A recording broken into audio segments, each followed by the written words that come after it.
Question: the large number of denying scientists leads some Muslims into doubt. Why is this so? Answer: along with the great number of disbelievers and people of misguidance, they deny certain truths of faith. Philosophers deny them, professors deny them, and this causes some weak individuals to fall into hesitation. They say, "Really, do you know more than someone who has specialized in this branch of the university, and that branch, and that branch?" However, once a person enters the track from the middle, no sound judgment can be reached, and in fact no jury can properly give a verdict about him. The so-called scientist did not even know how to enter the track from the beginning. He starts the matter halfway. For example, if a person begins by assuming that living beings came about through the gradual evolution of weak forms, he has already entered the matter halfway, and the judgment he gives will be flawed.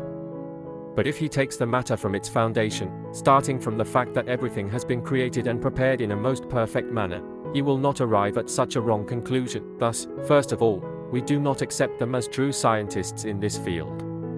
Perhaps they do speak in the name of science, but they speak like a tape recorder, not their own reasoning, not their own evaluation or comparison.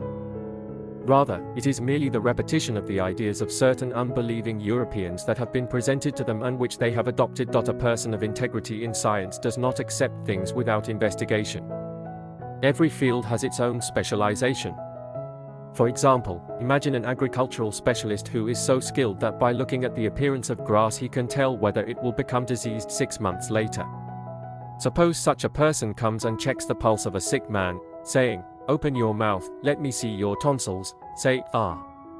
He examines him, but he is an agriculturalist.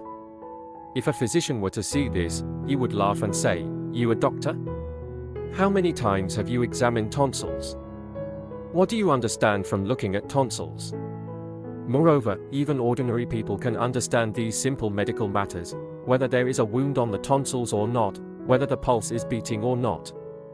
But you would find it strange for an agriculturalist to interfere in even such a simple medical issue. Now consider someone who has devoted his life to theology, who has evaluated every matter in that direction and developed in that field.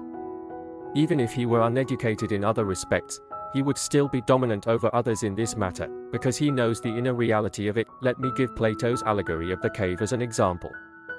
One person stands inside the cave and evaluates things by the shadows reflected on the wall. He says, since the shadow is moving this way, the sun must be moving that way, and since the shadow is lengthening, the sun must be about to set. But another person is outside the cave. He turns around, looks directly at where the sun has gone and how it has moved, and he can see these things very easily and give a judgment. Which of these judgments is farther from error and more sound, the one given comfortably by the person outside, or the one given by the person inside the cave? Let me give another example. One person gives judgments about a mosque from the inside. The window is here, this is here, that is there. Another person, looking from the outside, says, since the mosque is like this from the outside, then it must be like this or like that on the inside.